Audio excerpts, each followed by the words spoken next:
Hello and welcome to the Weighing Room podcast, where we're having previewed day 1 and 2 of Aintree's Grand National meeting. We will today be going through the final day's action at the Liverpool track on the Saturday.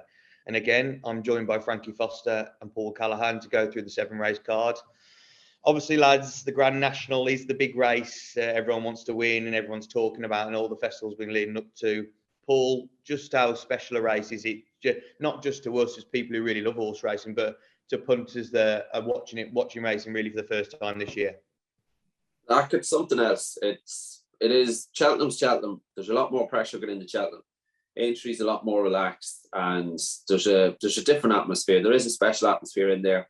The weigh room becomes a different place. I remember riding there on Grand National Day, and there's a slightly eerie feeling. It goes a bit quiet before the national. It does get a bit tense. There's the briefing. The jockeys will have a briefing in the morning before racing starts and what have you, and you do have to be there on all 3 days. I know, to walk the track, you do have to be there quite early, unusually early. You wouldn't, like, normally you'd arrive maybe an hour and a half, 2 hours before you ride, unless you're doing light and maybe had to lose a few pounds and what have you. But Aintree, you've got to be there early, so that doesn't help if you're riding in the race. You just have a lot of time to be thinking. But for punters that, like, even my wife, she's not a racing person. She'll have a bet tomorrow, she'll follow it. I remember my mother growing up, it's the one race mother would always, like, my father would be in the race, but mother wouldn't have been as keen. But it's the one race she'll have a bet. Yeah, it's the same for a lot of family members in it, that especially like when you're into horse racing like us, you'll get a text like saying, "Oh, who should I put £1 each way?" and stuff like that. That's why it's such a great race. But Frankie, obviously there's 6 other races on the cards. What's the other races on the card that you're looking forward to the most, would you say? Maybe the Mersey hurdle, just because it's a very much a Cheltenham, the States. So I just think it makes for quite an interesting race to see how it plays out. I'd love for Florian Porter to be able to back that, stairs up and win. And the lads that gave it a massive cheer at Cheltenham, I think, are coming over again. So I think that'd be a good one to watch. Yeah, there's definitely some nice racing. As the grade ones I've been throughout the week, it's been a great spectacle for all to watch. So, as we said, we previewed day 1 and 2.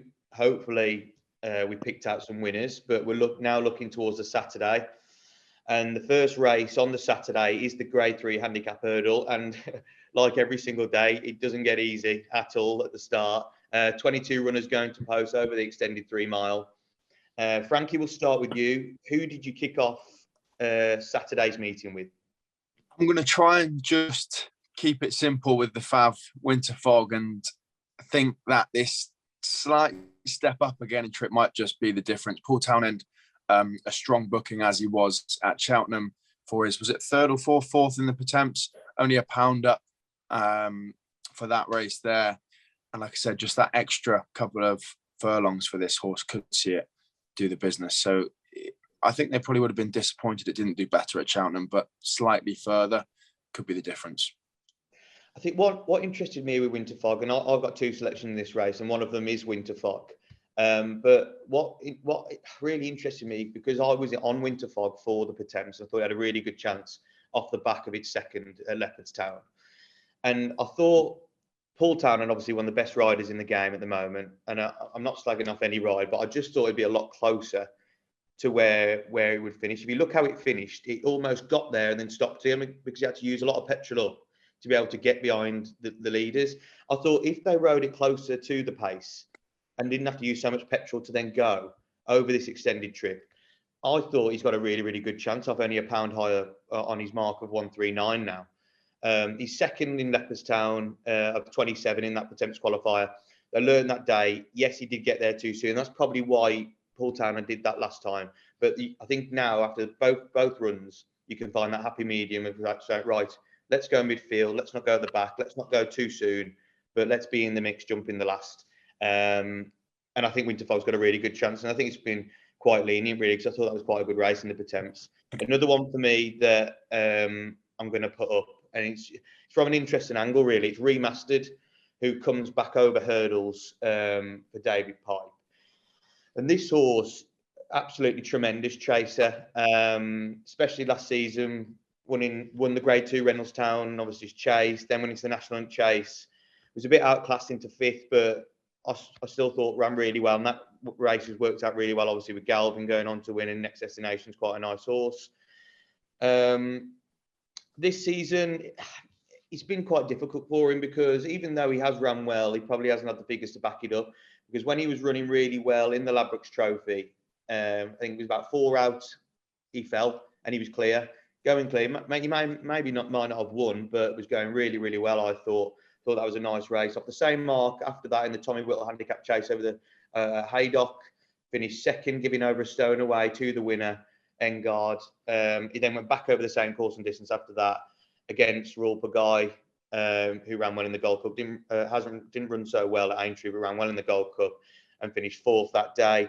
He's now, so the last time he ran over fences was the last time out off a mark of 146. He today goes off 133 back over hurdles. So what, £13 lower? £13 lower than his last mark over fences. Also having a wind up. I thought if the change to hurdles made all the difference, £13 lower, this could be a really well-in horse. And I thought about 10 to 1, 11 to 1 is a decent each way bet for me in that. And I just thought it was an interesting angle. Paul, who are you siding with in the first? Well, I quite like Serious Charges. I think it is certainly has to be of interest. He has yet to finish out of the first 2 and 4 starts on the rules. He's won his last 3. He has to have a great chance. And I'm a big fan of the jockey Rex Dingle, who teams up with trainer Anthony Honeyball. But the one I've come down with is, I think I like the way you're thinking can kickstart what could be a great afternoon for Gavin Cromwell. Mark Walsh is in the saddle. He's 2 from 8 over fences, was last seen finishing 6 at 23 over hurdles in the Martin Pipe. All eyes will be on Banbridge on the Friday if you're getting involved here, but I like the way you're thinking. That was his first start since we saw him finishing 10 to 28 in a competitive handicap chase over fences at Leopardstown. But if you go back through his form, he's twice a winner at the Galway Festival. That was back in 2019. There's not many miles on the clock for an 8-year-old. I think this is only going to be his 21st start altogether. So you'd imagine there might be just a bit more to come. Like I said, he finished 6 to 23 in the Martin Pipe last time out. He didn't enjoy the clearest of passages. I think if he can build on that run, I like the way you're thinking. Round about the 14 to 1 mark is a bit of value here. Yeah, I think there's definitely different angles into this race. And I like the way thinking. If he backs up his run last time, that's definitely got a big chance, yeah. So the first grade 1 of the day that we're going to cover is the Mersey Novices Hurdle over 2 mile 4. And it sees the Ballymore Novices Hurdle second, 3 Stripe Life as the current favourite. Paul, are you with or against the favourite? I'm with him. I think this could be the banker of the afternoon. Oh, go on. I'm with you, Paul. Yeah, I think he'll not have. I think he should find it a bit easier. He'll not have to run after Gerhard around here now. He's the highest RPR in the field of 158. I'd expect more of the others. I would expect a bit more from North Lodge, who won at Cheltenham back in January. Was slightly disappointing behind Nelson, who reopposes here once again when the pair met at Kelso. Obviously going to have to give Colonel Mustard, who I'm a big fan of, the trainer Lauren Fowler, going to have to give him a shout. 6 lengths behind 3 Stripe Life at the Dublin Racing Festival. So I can't see why he find that 6 lengths and more to get past them. And I just think for me, 3 Stripe Life could well be the banker on Saturday.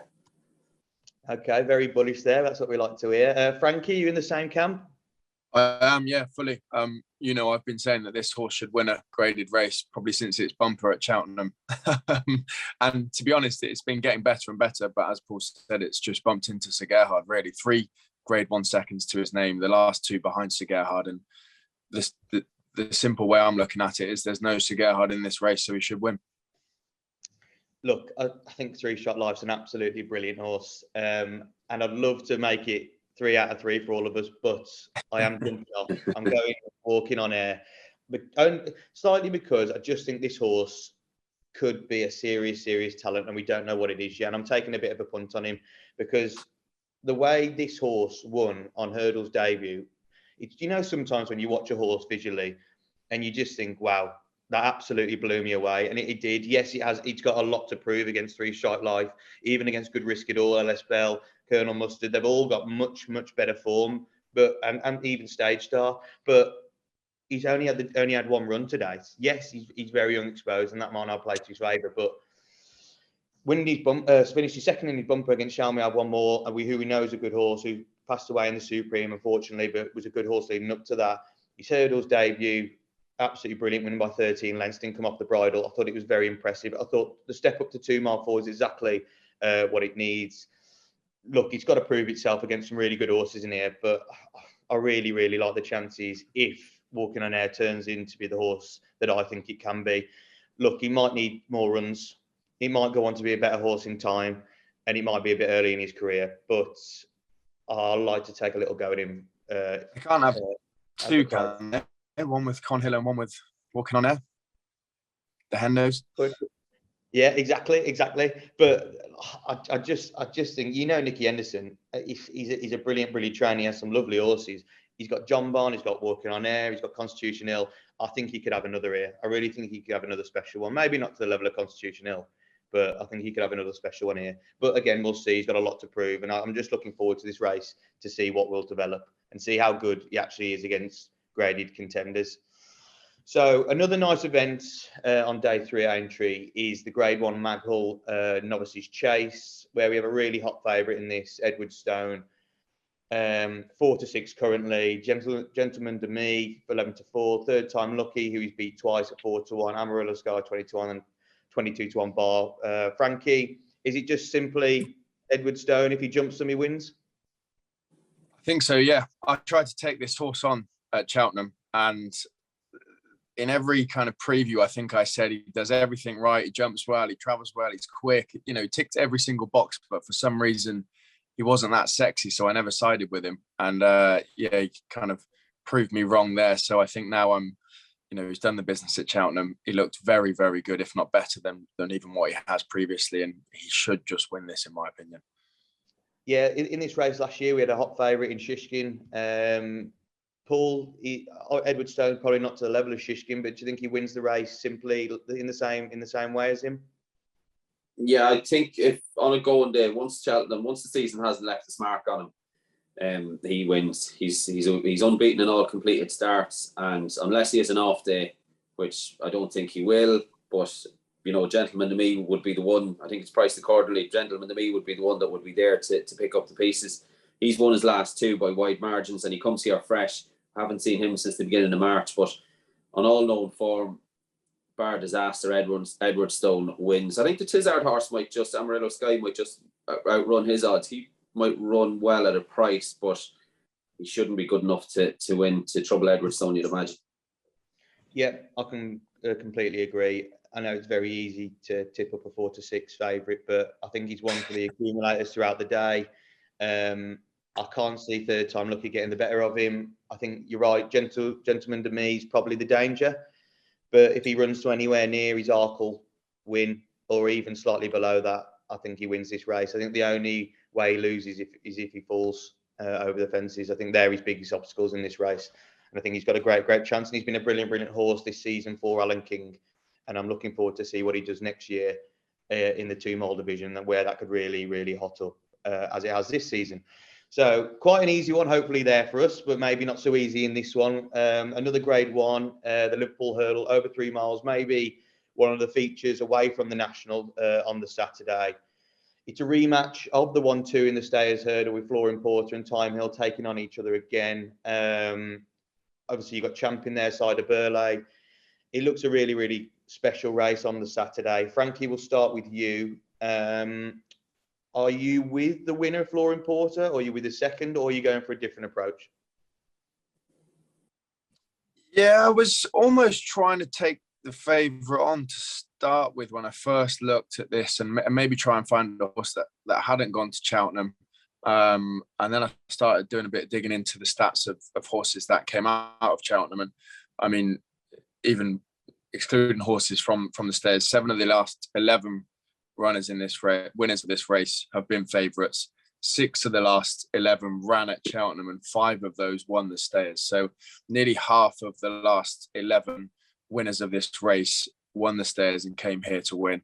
And that quickly swayed me back towards Flooring Porter, given that there's no real reason to object him or take him on. There was nothing that was catching my eye or was reaching out to me to beat him. I was just trying to kind of have him beat because it seemed a bit too obvious.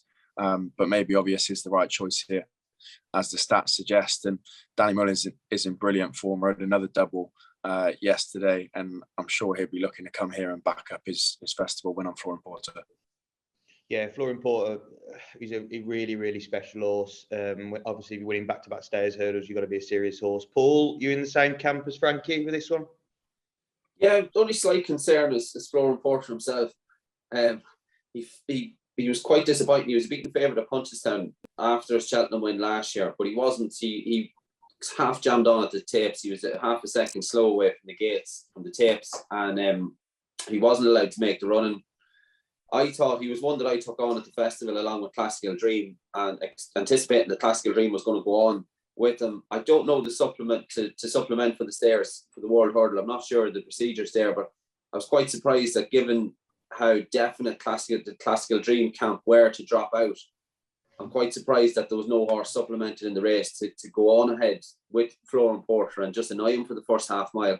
I think the first half mile here is going to be crucial. As always, you'll know your fate after about 2 hurdles. And if Flooring Porter is allowed to get away in front and pretty much have it his own way, he's going to be pretty much impossible to beat. And if another horse does go with him in the early stages, you'd imagine Time Hill is the obvious one to take him on. But I think if he's allowed to dictate his own fractions once again, which we'll know in the first half mile, first furlong even, it's Flooring Porter. He's a horse with huge ability to be able to go a gallop like he is and still doss about in front. He has some engine. Yeah, he's got a serious engine. And again, I'd love to join you in. I thought this was a very tough one, but from a little value perspective, I'm giving Time Hill another chance here to try and... He's been the bridesmaid too many times, Time Hill, but I think this race is the one he's going to win on Saturday. And the simple reason why I think he'll go slightly closer, if not better, is Danny Mullins gave Flooring Porter probably, arguably for me, the best ride at the festival. I thought it was unbelievable the way he got to the front.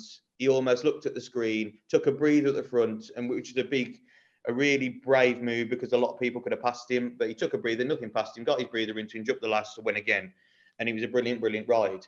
But if you actually look how much of a freebie he got at the start, where the others were always catching up, I don't think that Time Hill and Tom O'Brien will be able to, won't let him go as far clear. I think it'll be right behind and right on the heels, and then it'll be a test of, right, let's go and see who the best horse is, jump in the last. And I'm not saying Time Hill's a better horse than Flooring Porter, but I think from winning the race last year, knows the track very well, and currently 11-4. I thought I'd take a chance on Time Hill to go and beat him at this track. Look, it's a really tough one. I can't see Cider Burley and Champ reversing the form. And the 4 at the bottom of the market, interestingly, all of them did not go to Cheltenham, so they might be slightly fresher. But if you look at them, look at their credentials, they're not in the same calibre as the top 2 in the market. I think it's out of these 2.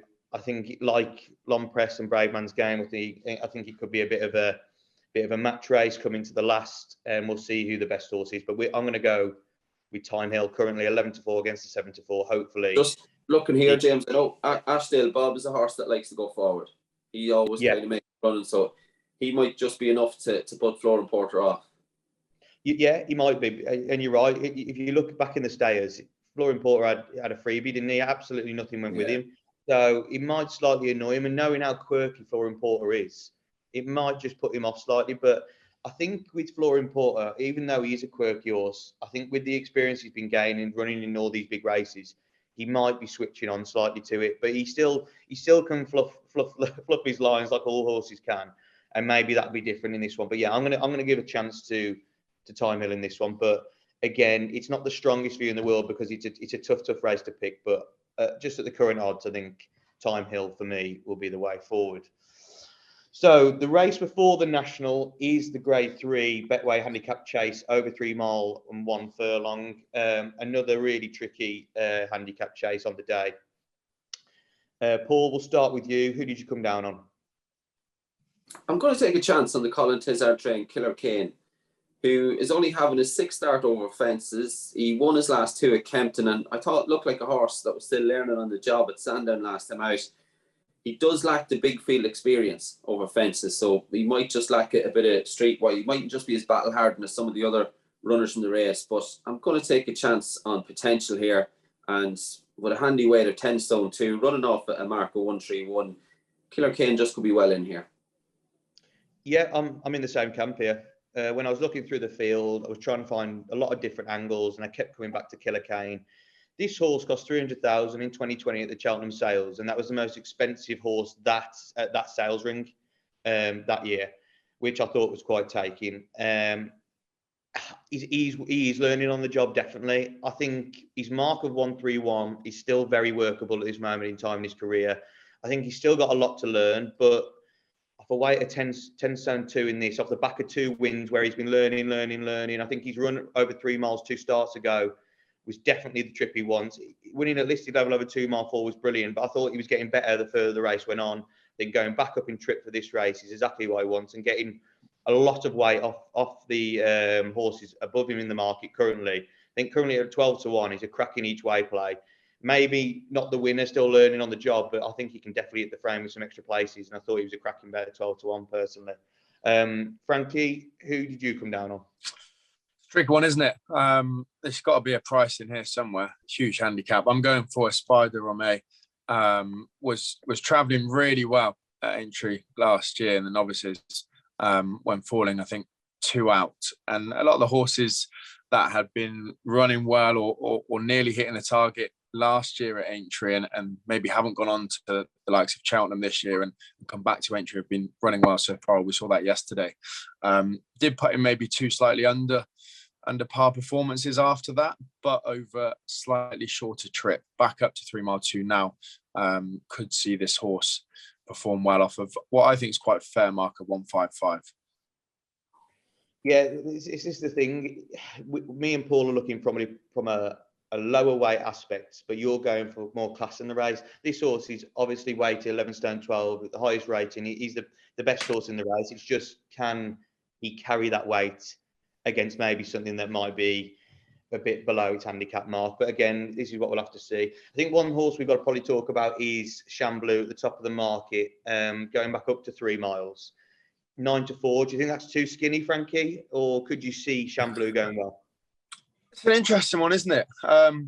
Kind of clinging on to that run at Wetherby, where it was absolutely bowling along in front and looked really, really impressive. Obviously, we fell at the second last. Didn't go on to win the race, but was, as I said, bowling along at some speed. I would have liked to see him perform better at Cheltenham, personally. But yeah, I don't know. It's too short for me. There's so many runners. There's so much to consider. You might be enticed. Is it 148? He runs off of 148. That might pull you in a little bit. But I'd say there's got to be something in here a bit better handicapped. No, I agree. One more I just want to talk about, Paul, from like a pace perspective in the race.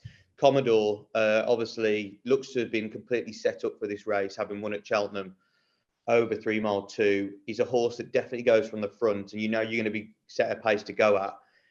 Do you think that all set up for a lot of horses, or do you think Commodore, I think he's off 9 pounds higher, 10 pounds higher, 11 pounds higher? Do you think that would set it up for other horses, or do you think Commodore could probably go from the front? It's tough, isn't it, around Aintree? Yeah, there was only the 9 runners in that race at Cheltenham back in December. He comes here fresh. It's his first start since then, but he jumped well. He got into a beautiful rhythm, and that's going to be important here because the fences do come up quick down the back. They really do, and then you have to cross fence when you're on the run from the back straight into the home straight.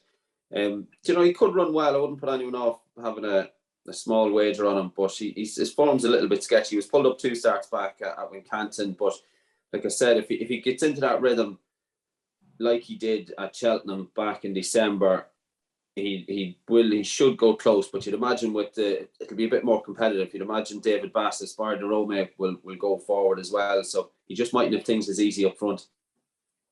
Yeah, I thought exactly the same. So some good shouts from us there. So we move on to the race that everyone wants the winner in, 40 runners, the 4 mile 2 furlong Grand National, the race that every racing fan looks forward to every year. We've all got a few stabs in this race. There's a lot of each way value, probably a lot of bookmakers playing 6, 7 places.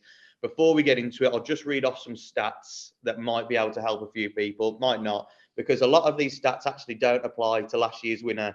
Minella times. He was against the stats completely. So it doesn't always work. But there's some stats here that I thought were quite interesting. So 10 of the last 12 winners carried between 10 stone 3 and 11 stone 6. I know a lot don't go like in between that.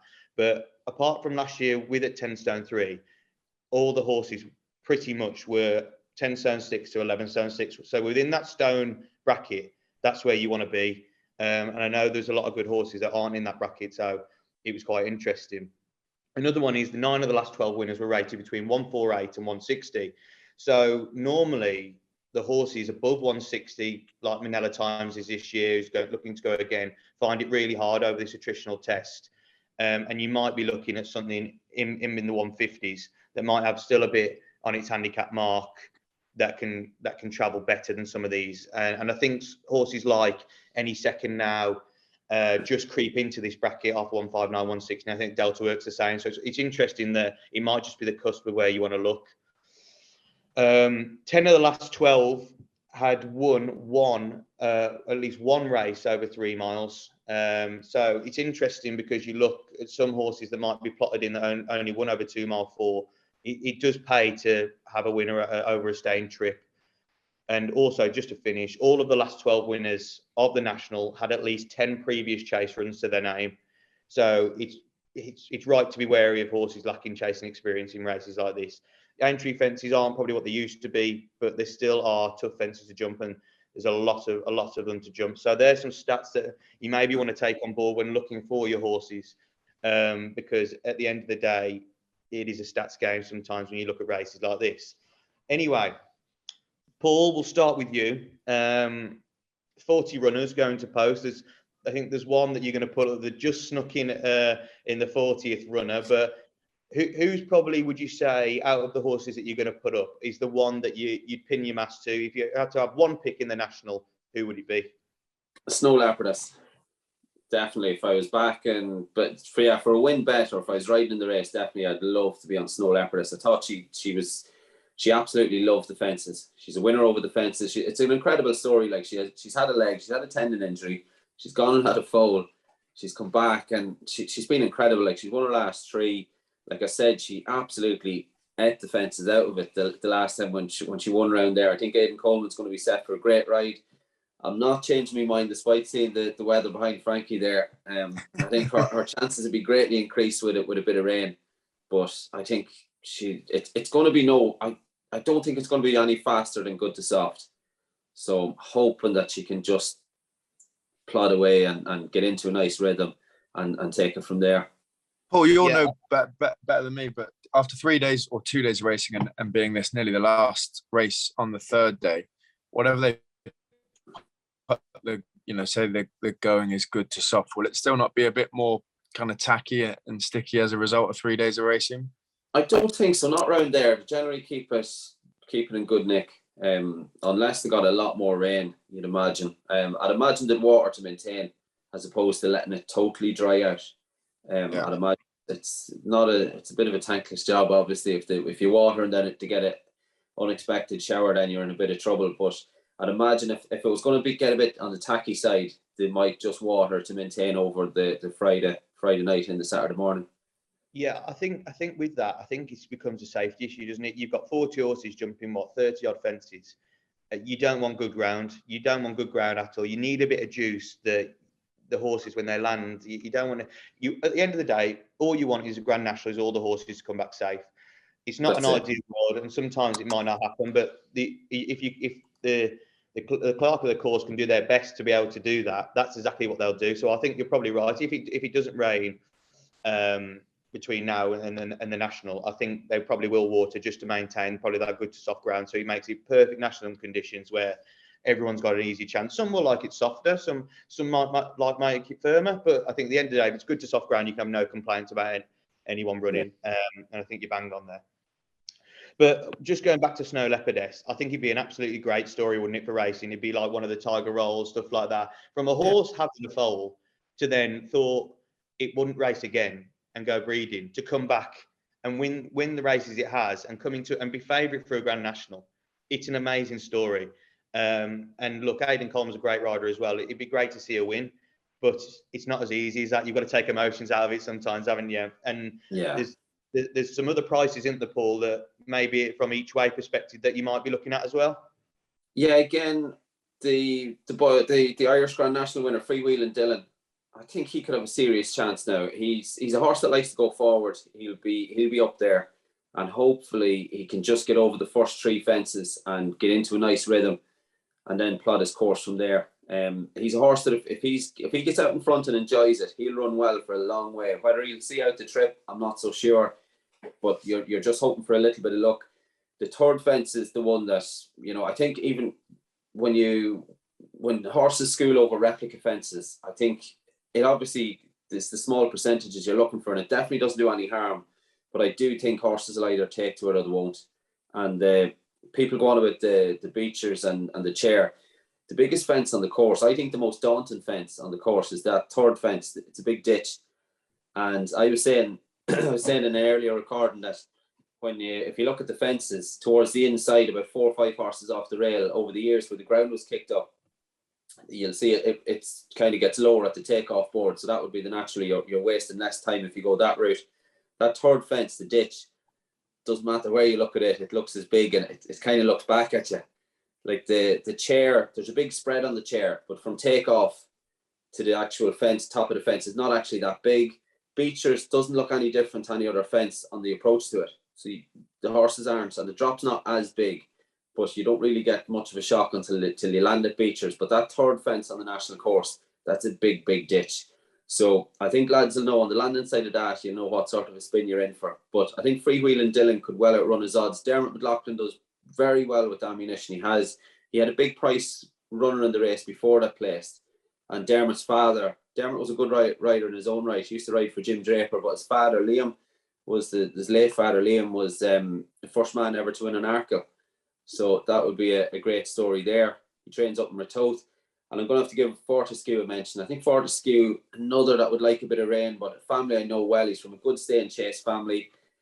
Ideally, you want a horse that just jumps what's in front of him. No higher or no less. And I think he touch wood, he fits that bill. He's a nice handy weight on him as well. And hopefully Hugh Nugent can get a good spin off Fortescue. So, Frankie, no pressure. Try and top that then. Well, as you were reading out the stats, I was flicking between my two, and they both ticked every box apart from Longhouse Poet would lack a little bit of chasing experience, only 6 chase starts. Another couple, I was having a flick through stats as well for National, and 2 that shocked me.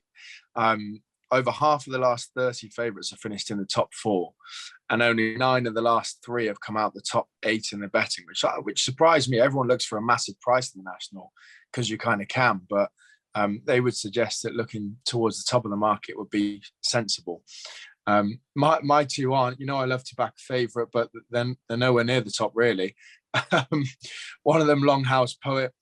As I said, the negative would be the lack of experience, but maybe that plays into his hand in keeping his mark down a little bit, in that he hasn't racked up a whole lot of races or wins to his name in handicaps. So maybe he still has a little bit of ability left in the tank off of ratings. He's won some decent staying races. He beat Run Wild Fred in a good novice chase. He beat Franco de Port in a graded handicap, and then I really like just the recent hurdle run to keep him fresh. I always like to see that. Try and keep his chase mark down a little, get him fit for the race, and come in here off of a marker 155. So Longhouse Poet was one I like him. He is nearer the top of the market, which is a positive. one a bit further down, Derasha Counter. And a bit of a rogue one, really. Did win a Ladbrokes trophy back in 2019. Hasn't done a whole lot since. I think two more runs before then, having a huge break of 489 days, and his return race was back at Newbury behind Eldorado Allen, Clan de Zobo, Royal Pagaille. It was a long way back in 4th, but for your first race back after nearly 500 days off, I think he ran a decent enough race. And they wouldn't be looking to go there and win that race. They'd stick him in a solid enough race and come straight here. So the Rasher Counter off of 149. I always like a horse that's not carrying too much weight in the National. Would be a big price to have a little each way battle. Yeah, two good shouts there. So with my first one, I'm going to follow in with a horse that is probably lightly raced going into this race. Just creeping into that bracket, like I said, of 148 to 160 of horses that have gone well, and it's Enjoy Delen for Kieran Murphy. And this horse, even though I've read off some of the stats, he does go against some of them and does fit some of them, and it's where you've got to make the decision which ones you want to go with. But this horse has a very similar profile to Minella Times, who won last year, as in was racing over probably smaller trips than probably what it really wants. And then when tried over a bigger trip for the first time in the Paddy Power, ran like an absolutely cracker. So I think that from there, the plan has always been to go to the National. Similarly, Kieran Murphy sold this horse to JP McManus, who had the winner last year. And, you know, JP, he obviously loves to have a winner of the National and loves to win these big races. But I just think this horse has been absolutely set up for this race perfectly. And I think even though you can like and I read out the stats, you can have all the stats in the world. Even though not filling some of them, I think the next few Nationals might go down the one where you've got a bit of a plot job. Minella Times last year was a massive plot job for the race. Never ran over the distance and not even ever ran close, and was off a ridiculous weight and just went on to win. I think this horse has been kept at a very low weight for what it can actually run to, and will be up there going over further trip. Its last run, when last seen, was over hurdles actually, which looked a bit of a prep. It was at the Dublin Racing Festival, finished 5th of 24 in a handicap over 3 miles. Before that was 3rd over fences in the Paddy Power Chase behind Ben Dundee and Schoolboy Hours, which is good form, which is what I like. It's about 14 to 1 at the moment. I just think going off the back of what Minella Times did, how they set up that horse, I just think it's a very similar profile. And I'd like to think at 14 to 1, if getting the trip, has a really big each way chance. Another one that I've liked for a long time, and I'll talk about another horse as well that goes with it. It's Ascaria 10 for Gordon Elliott and the McNeil family. 8-year-old's been campaigned all season for this. He's only ran twice this season. And again, it's been one of them where everything's been going towards this race. So its first run back since April was in January at Go Run in the Thyestes. It was coming up to the last fence, travelling lovely, and then just blew a gasket. Absolutely blew up, finished 8th in the end. Hardly jumped the last fence and trickled home in what was quite a good renewal. Frankie Longhouse Poet won that day. Franco de Port went on to finish 2nd. Mr. Fog Patches, who's not a bad horse, finished 3rd. And Dill Core finished 4th, who's since won a race. All it was a run, I think, to get him into it, see how well he was going. And if you go back and watch that race, he absolutely blew up at the last fence and just trickled home. But it was a nice run up to there. So after that, went into the Bobby Joe Chase. Against Any Second Now is another horse I like. They're a similar price, 10, 12 to 1. Over close to 3 mile 2, a grade 3 race. And for the whole race, Ascaria 10 looked the winner. And I was thinking, I've had him in line for the National. I don't really want you winning this too far. Anyway, Any Second Now, Any Second Now was giving him £8 that day, in all fairness. But Any Second Now came flying past and just got up on the line. Wasn't winning at any points bar the line. But I thought Ascaria 10 was a really, really good run that day. And because maybe not winning hasn't gone up as much, only gone up £1 for that run, up to 152, which is exactly what it like. It does stay 3 miles 6, having a previous form over that trip. I think going up to this 3 mile 2, I think it's just been purely set up for this race. And I think he's got a really, really big chance around the 12 to 14 to 1 mark. Like I just mentioned, I've got to put up a shout for Any Second Now. Very similar form line. He is carrying £7 more than in the race last year, went 3rd. But I just think he's a very, very classy horse. Just gets into that bracket of winners off 159. Mark Walsh, great rider. Ted Walsh, he's trained a winner of the National before, so he knows how to do it.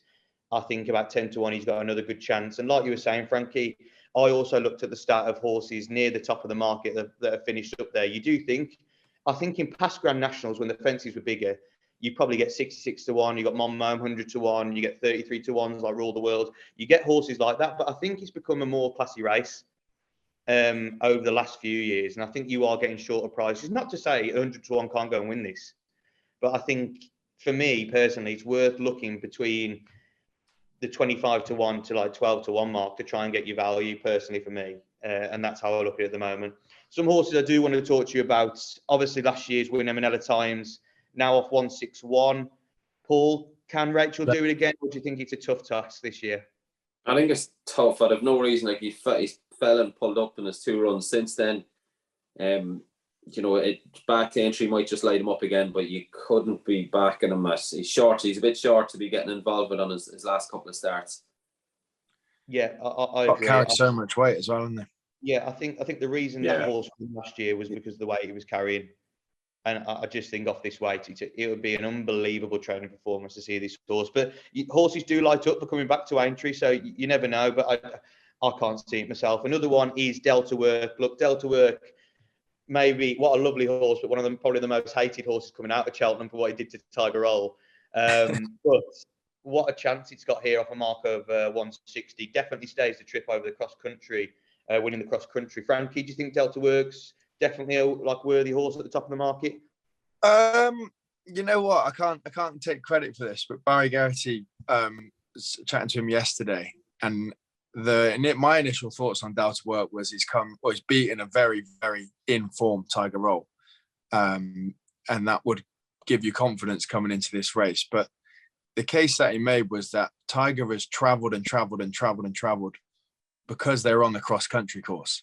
As soon as they turn for the last 2 hurdles and hit that different ground, Delta Work has beat Tiger Roll on ground that he's absolutely hating. Everyone was saying, Tiger's running ground that he hates, but on that cross country course, it wasn't quite as bad as what you maybe had in your head on the main track. So Tiger just didn't travel at all over those last 2 when they hit that different ground, and that kind of made me reassess.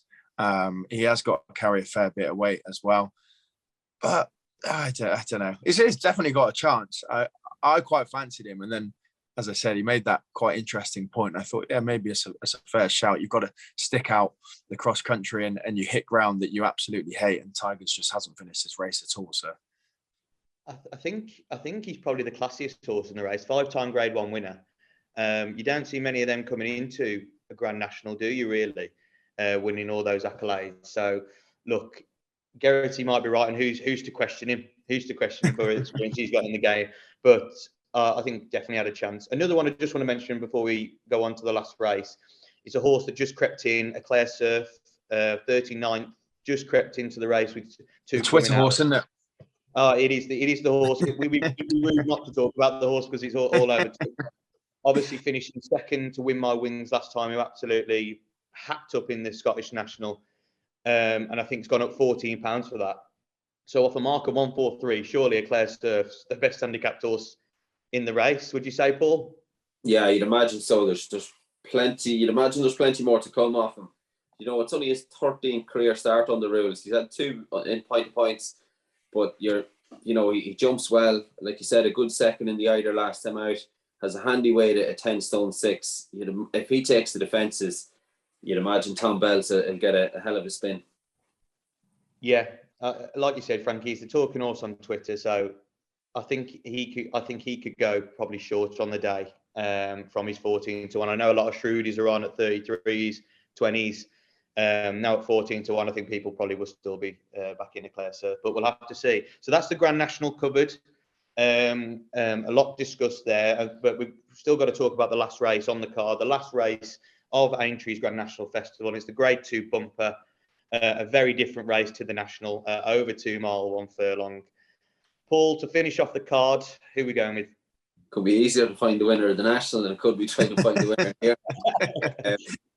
Unless maybe Team Mullins, Rathgall Boy at the top of the market. But I've looked elsewhere.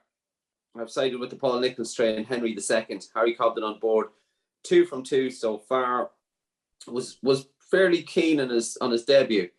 So connections to let him rock and roll at Ascot last time out, and he faced a stiff challenge in the closing stages, and he fought all challengers off. He had a tendency to hang as well. So you'd imagine there will be more to come. There should be more to come. That was only his second start. So the second and third, second authorised speed was 5th in the Cheltenham bumper on his last, the horse that was behind him at Ascot, and the third Top Dog was pulled up at the Cheltenham bumper, but I just think there's more to come. He looks an exciting prospect, and I think if he settles, you'd imagine with a big field, a lot of inexperienced runners, it's going to be rough, fairly rough in behind. But if he can settle out in front and get into a nice rhythm, and kind of just be left alone, I think he could have. He has a serious engine. I think he could well take the beating here, Henry II. Yeah, I'm absolutely with you, Paul, for exactly the reasons you've just said. I love its form line. And another I'll just add in that really got me when I was reading through it. Paul Nicholls has won the last 2 renewals of this race with McFabulous and Nappers Hill. He also had the 3rd last year with the Challow Hurdle winner Stage Star. So he obviously targets this race. And this might be his best bumper horse he has this season, targeting Aintree quite hard with a lot of his horses. I think this Henry II's got a really, really good chance. Look, the Mullins ones in the field might just be really good horses. You look, we were filming on like for day 3. We watched the first day's races. Astro Diamond has gone and won the bumper for Willie Mullins. He's a brilliant trainer of bumper horses, and he might just have something special in here. But for me, looking at the record of the race and how Nicholls gets on with it, and Nicholls obviously wants to win that Trainers' Championship. He might need this win just to tip him over the edge, just keep him ahead, leaving Aintree. I think Henry II has got a really, really good chance. Frankie, just to wrap up, who's your one in the bumper? Should have stayed with when we did Thursdays. Should have stuck with just some Mullins in the bumper, shouldn't I? Yeah. Should have left it at that, really, and stop trying to be clever. I always try and pick out a trainer in the bumper really more than a horse. We don't know a whole lot about him. Another one I always like to side with, and it actually used to be a thing that, especially at Cheltenham when we used to go, all the lads, if Alan King had a runner in the last, we'd all put, chuck a tenner in each, have a big group bet on it, and he kind of outperforms, I think, in a bumper. So Alan King's Ernest Gray, for me, a bit of a price. I'd take a spin on that. It ran to a high rating last time out. It looked smart enough, and as I said, Alan King's to get you out of trouble in the last was always our shout, or to pay for a few beers on the way home at least. Okay, Ernest Gray in the last few. So lads, it's this time again to finish off the Grand National Festival. Can I please have your naps on day 3? Paul, we'll start with you for this. Who's your nap on day 3? Yeah, sorry, Frankie, if you're thinking. Yeah. I'm going to have to say, the way things went Thursday, I'm sticking with 3 Stripe Life. He's me banker on Saturday. Okay, Frankie. I went to you first on day 2, so I had to go Paul. I had to give him the chance. So who's your nap on day 3? Yeah, I thought you might, and to be honest, that would be mine. You can also go for your Stripe Life. Yeah, well, if you're going to give me that, that's the bet. That's the bet Saturday. I really do think like I said, I've been saying this horse will win a Grade 1 for ages, and he's just bumped into something too good in Cigar. I think it's overpriced massively currently. Okay, so yeah, I'll let you both. I'll let you both have 3 Stripe Life as it's the last pod for Aintree's Festival. I'm going to go for a bit of value, and I'm going to go in the last with Henry II. 11-2 currently. I think it's a great price. I think if it's better than the Mullins horse, I think he goes on to win. And I just like the record Nicholls has in this race. So Henry II currently 11-2 for me. He's my nap on the final day. So chaps, thanks for 3 great days of tipping. Hopefully we found the winner of the National. Hopefully we found some winners on day 3. And obviously we're all looking forward to that big race at 5:15 on Saturday, the race that everyone looks forward to. But thanks again for all your insight throughout the week. Please be sure to like this video, subscribe to the Wiz Enclosure with all 3 days previews across there and more content to come over the coming weeks to get stuck into. So lads, thanks again. Hopefully one of us this time on Saturday as Andy the winner of the National. So thanks. Cheers, James. Thank you.